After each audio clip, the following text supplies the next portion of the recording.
Welcome back, dreamers! Last we met, the pirate's ship had sprouted vines, and Dionysus, ever the mischievous guide, was herding them toward an island that defied maps and logic. Is this their punishment, their redemption, or perhaps a punchline to a divine joke? Step closer to shores where waves whisper secrets, trees dance in slow motion, and the only lesson is that sometimes the deepest magic looks like letting go. The dolphins are singing again, not just squeaks or clicks this time, actual singing. The tune is slow, full of elongated vowel sounds and rippling trills. It sounds like wind moving through hollow reeds, or maybe the way you'd imagine a lullaby would sound underwater. You lean over the side of the ship, correction, the floating vineyard masquerading as a ship, and catch sight of one dolphin in particular, a small one, possibly young. It has a scar on its dorsal fin and what looks like a vine wrapped gently around its tail. Though it doesn't seem to mind, it glances up at you with bright, gleaming eyes, and for a second, you wonder if that used to be the pirate who tried to tie Dionysus to the mast. You wave. The dolphin nods. Not a trick of the waves. An actual, cheeky nod. You wave harder. It disappears with a flip. You straighten, only to realize Dionysus is now seated in the center of the deck on a cushion of ivy, surrounded by a circle of pirates who've taken to calling him Your Bubbliness. Not his official title, no, but it somehow fits. One of them is braiding flowers into his own beard. Another is composing a poem about the first time he mistook a goat for his uncle. This isn't your average sea mutiny. This is a morale renaissance. Dionysus opens a pomegranate. The seeds spill like rubies across the floorboards turned forest floor. He eats 3. The rest scatter, but none roll away. They root, instantly. By the time you blink, there are shoots poking up between your toes. You wiggle them, amused. Historians still argue whether this part of the story is a metaphor for agricultural cycles, a riff on earlier fertility cults, or simply a divine flex. Oh, your god makes thunder. Cute. Mine makes snacks. But something about the ease of it all feels real. Like this is how the world would work if no one had broken it yet. Another vine lazily slithers around the mainmast, turned, cypress and blossoms into grapes the size of small peaches. One pops of its own accord and splashes juice onto your sandal. You're wearing sandals now. You're pretty sure you came aboard in boots. Huh. Across the deck, the pirate who had the panther on his lap is now giving it a full back massage. The panther is purring, like a lawnmower made of honey. You don't want to ask questions, and yet, a thought creeps into your mind. Is this forever? You glance out at the horizon. It's still there, wide, wobbly, filled with cloud-cotton shapes. You think you see another ship in the distance. But it's hard to tell if it's real, or just more sky pretending to be something else. Dionysus notices your gaze. Not forever, he says, gently, as though reading your thoughts. Just until you're ready. You're not sure what ready means, but you nod anyway. Another pirate approaches you with a goblet, vintage. He asks, you take it. Sip, it's lemony, with a hint of rosemary and something warm, like toast at the edge of a forest. You say, like you understand wine now. He nods. That one's from the hills of Phrygia, 300 years before corks were invented. Nice, you say. He sits beside you and begins whittling a flute from a piece of olive wood. No one asks why. Everyone approves. The ship creaks, not in complaint, but like an old house settling into sleep. Dionysus starts to hum again, and you swear the water listens. The waves slow. Even the clouds drift more lazily. One passes overhead in the exact shape of a drinking horn. Coincidence? Maybe. But probably not. You close your eyes for a moment. When you open them, a new figure has joined the deck. She's tall, dressed in flowing robes made of mist and feathers, with a face both old and young. Her eyes are moons. She doesn't speak, but everyone nods in acknowledgement. Even Dionysus, You wonder if she's a goddess too, or a very glamorous hallucination. Either way, she joins the circle and begins to braid the hair of the fig-crowned pirate who doesn't react beyond a soft, blissful sigh. More birds arrive, not seagulls this time, but owls. Dozens, silent, watchful, absurdly polite. They perch on ropes, on rails, on the shoulders of pirates who look delighted to have company. One owl steals a grape. Another tucks its head under its wing and goes to sleep right there on the mast. Everything is absurd, but none of it feels wrong. In the background, someone is making panther-shaped shadow puppets against a makeshift sail screen. Someone else composes a haiku about olives and forgetting your debts. And Dionysus. He just is, the god of wine, of theater, of boundaries undone, the god of that thin place between real and unreal, sacred and silly. He looks at you now, not with intensity, but with curiosity, like a friend wondering if you'll join the next dance. You feel your shoulders relax. A flute begins to play, not the ominous kind from earlier. This one is cheerful, lilting. It makes your feet itch to move, and slowly, almost reluctantly, you do. Just a little sway, side to side.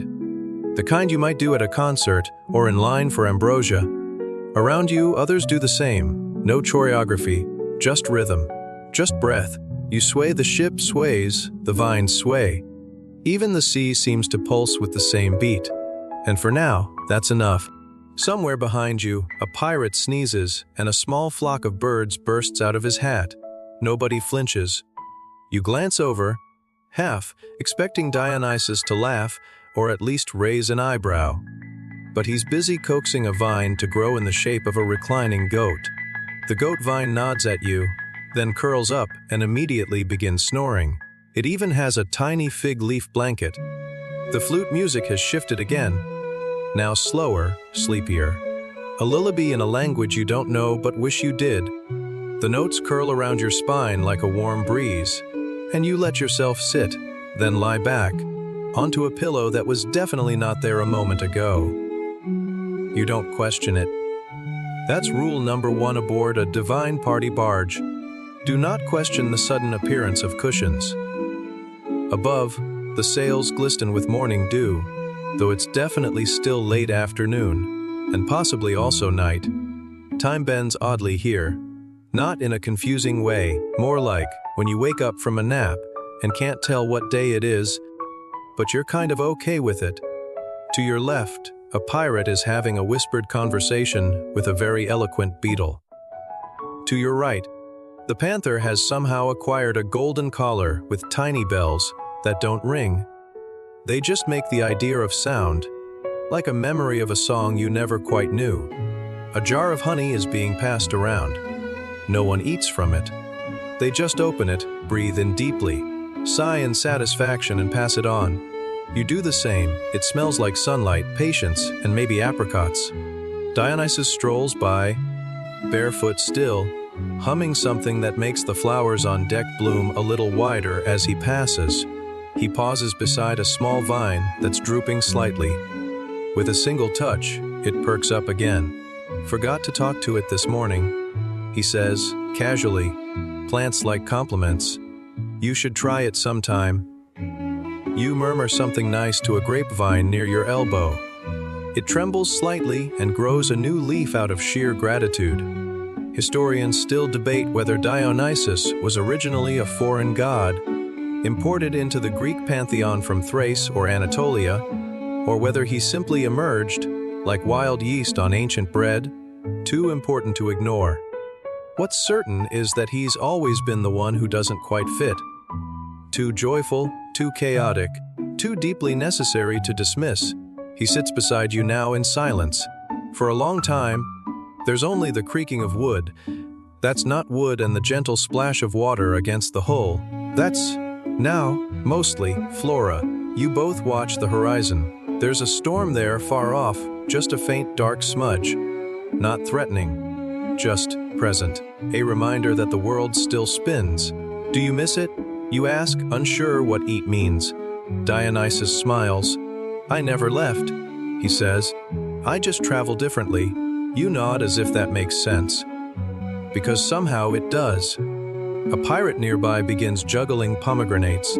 They don't fall. Even when he looks away. Even when he dozes off mid-toss. The fruit floats lazily, like they too are in on the joke. Someone starts singing. This time it's a sea chanty, but very slow, like someone dragging the melody through warm molasses.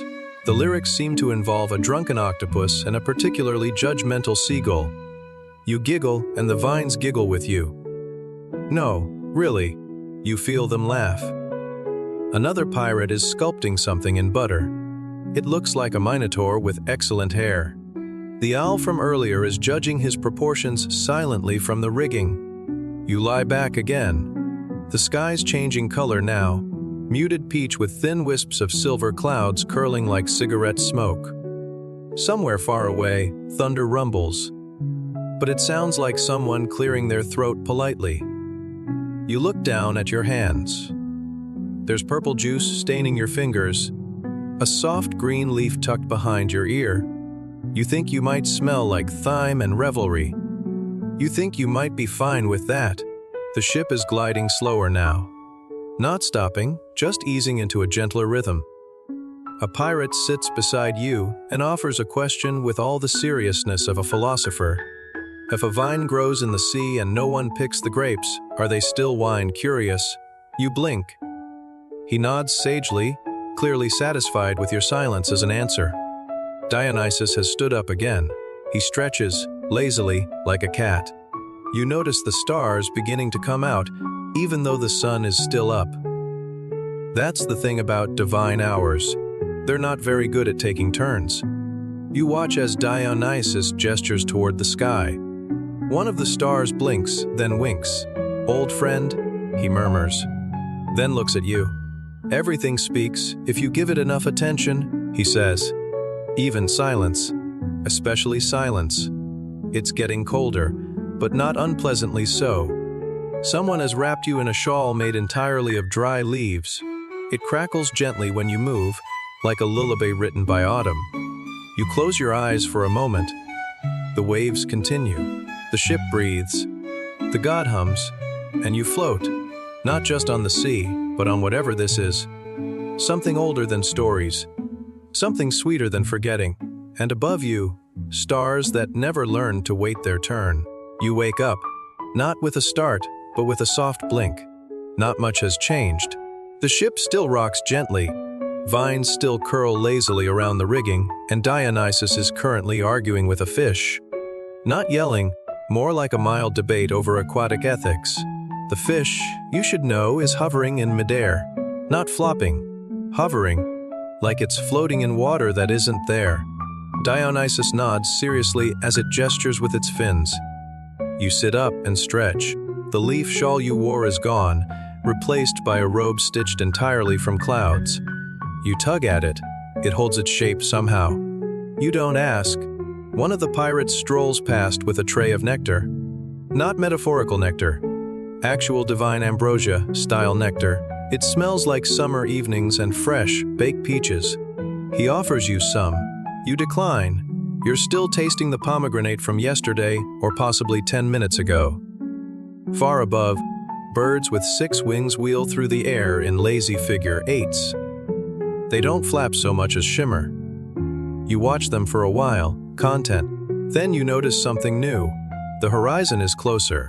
The ship, which now looks more like a floating orchard than anything seaworthy, is gently veering toward land.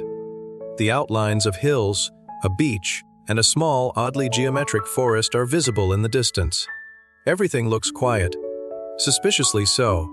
Not ominous, just, well, a little too peaceful. Like someone painted a landscape and forgot to add wind. You point. Are we heading there? Dionysus doesn't look up. Possibly, he says, while weaving his hair into a crown made of sprigs of rosemary. Depends on the mood of the shoreline. You don't ask what that means. Instead, you turn to the pirate nearby, one who used to be a dolphin, then a panther friend, and is now just a man with grape stains on his elbows and a relaxed air of cosmic forgiveness. What happens when we land? He shrugs. We picnic, we nap, we possibly become mist. Depends on how the olives taste. Right, of course. Another pirate is drawing constellations with a stick dipped in moonlight across the deck. The stars ripple under his finger. You realize he's drawing your face. Or, well, something like your face. With more symmetry and the faint suggestion of eternal wisdom. It's flattering. Historians still argue whether Dionysus's ship to vineyard transformation symbolizes release from worldly constraints, or if it's just the ancient version of turning a pirate kidnapping into a 5-star resort experience. Either way, this moment isn't in most myth textbooks. It's too odd, too soft, too much like falling upward into a dream where everything is gentle and nothing demands answers. Dionysus snaps his fingers. The ship hums. Every vine begins to pull inward gently, like stretching cats, retracting from the railings, the mast, even the panther, shaped topiary by the rudder. You notice the wooden boards of the deck returning. Except now they're smooth and warm to the touch. With veins of green light glowing faintly underfoot, the whole ship breathes in, and then exhales. Sails puff out like lungs waking from a nap. The mast straightens, and the dolphins, still swimming alongside, still smiling. One even flips a grape into the air, which lands perfectly in your palm. It's warm, and when you eat it, you feel like you just remembered something kind someone once said to you when you were 5 years old. Time to disembark. Dionysus says, rising. His robe now sparkles with faint silver flecks, stars. Probably both. But not in the usual way. Of course not. You expect magic stairs, or a bridge of singing vines, or perhaps to float gently on a leaf. But instead, the ship just glides forward until it rests on the beach like a tired elephant easing into a sandbank. No drama. Just soft sand and the creak of friendly wood. You follow Dionysus off the ship, your feet sinking slightly into the shore. It's warm sand, like someone heated it for your comfort. You wiggle your toes. The sand giggles. You pretend not to hear that. The pirates disembark in pairs, each carrying something absurd. A bag of wind, a cage full of glowing moths, a large fish wearing spectacles. They don't explain. You don't ask. That's just the rule now. As you step onto solid ground, the air changes. Not colder, just different. The sky here is a paler shade of blue, and the trees all lean slightly in one direction, as if craning to hear gossip from the ocean. You glance back at the ship. The vines are gone. The panther, too. Just a perfectly ordinary wooden vessel now, bobbing gently at the shore. You blink, and it's gone. Not vanished, just not there. Like it quietly decided you no longer needed it and excused itself with a polite cough. Now what? You ask. Dionysus looks at you with a faint smirk. Now, he says, we go meet the god of unusually punctual turtles. You stare. He shrugs. You've come this far. Might as well enjoy the full myth package. You laugh. And as you do, the trees sigh, the clouds drift lower, and somewhere in the bushes, a turtle with a tiny hourglass around its neck looks up and nods. You follow the god down a sandy path where time bends like light through wine. And behind you, the ocean starts to sing. The path through the forest isn't really a path, more of a suggestion. Ferns part just before your feet touch them. Branches arch above you like they're offering a round of applause in slow motion. The air smells like crushed mint and old parchment, with a hint of whatever scent always made your grandmother's kitchen feel safe. Dionysus walks a little ahead, whistling a tune that doesn't repeat. His hair is still woven with rosemary, and now there's a bird, possibly made of glass, nesting in it. He doesn't seem to mind. Behind you, the pirate entourage has scattered. Some are lying in hammocks, slung improbably between willow branches. Others have already begun cooking something that smells suspiciously like dreams of stew. One is debating a rock about politics. The rock seems to be winning. You walk, every so often, a creature rustles in the underbrush. One of them hums the same melody as Dionysus. Another sneezes and vanishes in a puff of cinnamon. None of them are threatening. They're just here. The trees thin. You emerge into a clearing. And there, sitting atop a perfectly smooth stone, is the god of unusually punctual turtles. He is, as advertised, flanked by several turtles. Each one has a small timepiece strapped to its shell, some wristwatches, some grandfather clocks, one particularly stylish sundial hat. The god himself is short, round, and wears spectacles on the tip of his nose. He carries a clipboard. "You're early," he says, frowning slightly. "I scheduled your arrival for 4 minutes from now." Dionysus shrugs. Time got excited. The turtle god sighs, adjusts a sundial on his belt, and waves you over. "Well, come on, then." You sit cross-legged on the moss.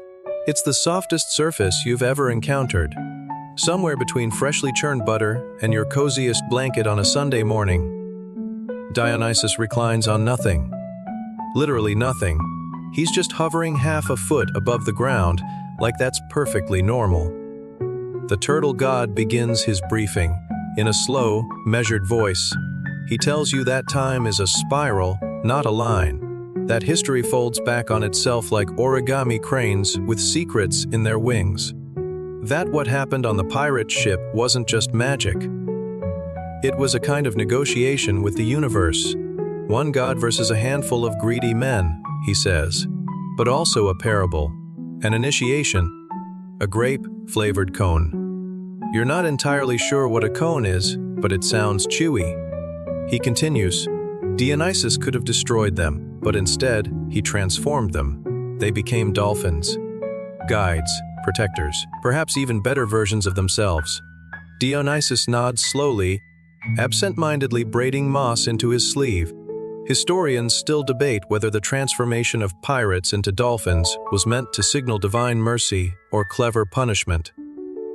After all, dolphins in Greek lore were both saviors and mischief makers. Creatures caught halfway between gods and mortals, between sea and sky, kind of like the man currently petting a glow in the dark mushroom. Most mortals think in binaries. The turtle god goes on. Good or bad, divine or mortal, grape or not grape. But Dionysus, he lives in the end. He is wine and madness, joy and chaos, vines and ships. You nod, as if this makes perfect sense, because somehow now it does. A turtle wanders into your lap. Its watch ticks softly, sensing with your heartbeat. You pet its shell and it purrs. No, wait, that's you. You're purring. Or maybe just exhaling with extra satisfaction. Dionysus stretches. Well, he says, we've delivered the story. The vines, the dolphins, the whole poetic metaphor routine. He winks at the turtle god, who marks something off on his clipboard. So now, Dionysus says, rising to his feet, we celebrate. You blink. Wasn't that the celebration? He chuckles. That was the journey. Now we dance. The clearing erupts, not violently, but with the gentle enthusiasm of a surprise birthday party thrown by forest sprites. Lights flicker to life in the air, floating like sleepy fireflies who've had too much ambrosia. Pan flutes begin to play themselves. Moss unrolls into a dance floor. The pirates, somehow already in sequin togas, emerge from the trees, hands full of sweet figs and small drums. You're swept up into it. One moment you're watching Dionysus twirl with a squirrel in a top hat. The next, you're swaying gently with a turtle whose timepiece now doubles as a disco ball. The stars blink overhead. Somewhere in the trees, a voice sings a melody so old it predates language, but not memory. You close your eyes and dance, not with effort, not with skill, just with the ease of someone who has nothing left to prove and know where they need to be. Because here, time is elastic. And tonight, you are exactly where you need to be. Eventually, the dancing slows, not because the party ends, but because it transforms. You find yourself on a grassy slope, reclining against a tree that has gently bent itself into a perfect backrest just for you. Dionysus sits nearby, his feet bare, his fingers weaving together two beams of moonlight like yarn. The pirate with the sequined toga naps upside down in a hammock made of spider silk and compliments. The forest hums softly, like it's singing a lullaby you haven't heard since the womb. "I have a question," you say. Dionysus raises an eyebrow. "Why pirates?" you ask. "Why not a band of soldiers or annoying nobles or something?" Dionysus smiles, tilts his head. "Because pirates already live halfway between worlds. They're not bound by laws. They drift between ports, between lives, just like me." He tosses the moonlight into the air, where it becomes a pair of sandals. The sandals float away. That's fine. You weren't planning to wear them. You ponder that for a while. Below you, the turtle god is showing one of his timepieces to a very attentive rabbit. You can't hear the conversation, but it looks intense. Something about solstices and breakfast. The turtle glances up and gives you a thumbs up with a flipper. A breeze brushes past. Dionysus leans back. "There's another reason." You glance at him. "They underestimated me." "Ah," you nod. "That's familiar, not in a divine way, but in a very human one. Being overlooked. Being misjudged because you're not shouting the loudest or swinging the biggest club." He continues. "They thought I was a spoiled noble, or a drunk, or worse, a poet." He shudders playfully. "They thought they could sell me like cargo.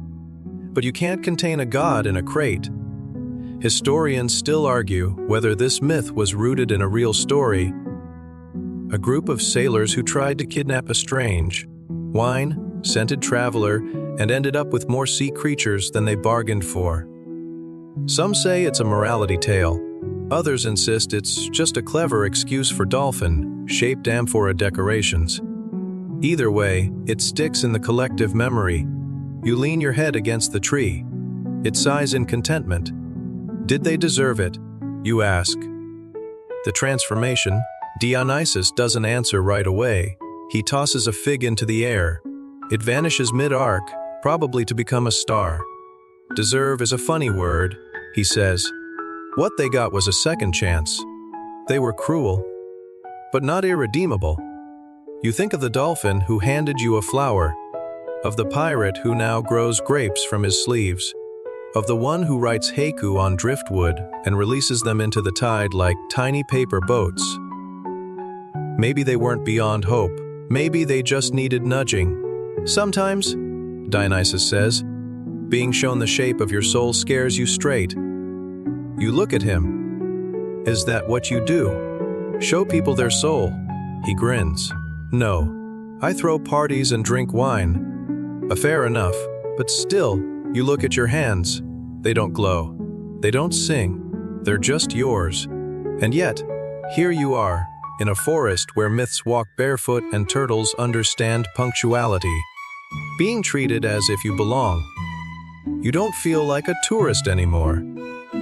You feel like a thread that was always meant to be in this tapestry. Above, the stars swirl slowly.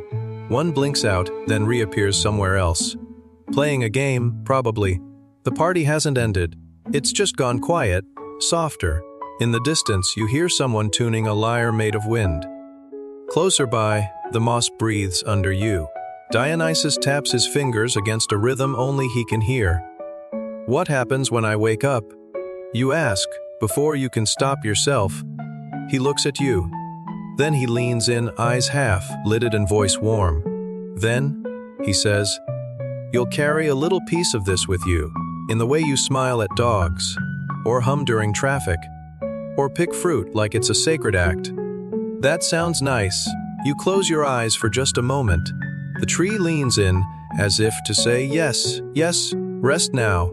You've wandered well, and before you know it, you're dreaming inside a dream, held by the soft green hush of a forest that remembers everything and forgives even more. And so, the grape-laden ship becomes a garden, the pirates turn into philosophers, and you, the accidental traveler, linger at the threshold between dream and waking. Dionysus raises his cup in farewell, but his eyes gleam with a silent vow, This is not an ending, only where the story pauses. You glance down. Clutched in your palm is a single dried grape, his parting gift. It pulses faintly, as if alive. Around you, the forest murmurs its goodbye in the language of rustling leaves and distant bird song. And somewhere beyond the trees, the dolphin's song echoes, a melody you've never heard, yet somehow remember by heart. Will you dare to plant this grape in the waking world? Will the night's magic cling to you like wine, stained fingers, or vanish with the dawn? Sleep now, and know this, the door between worlds never truly closes. It only waits for you to return.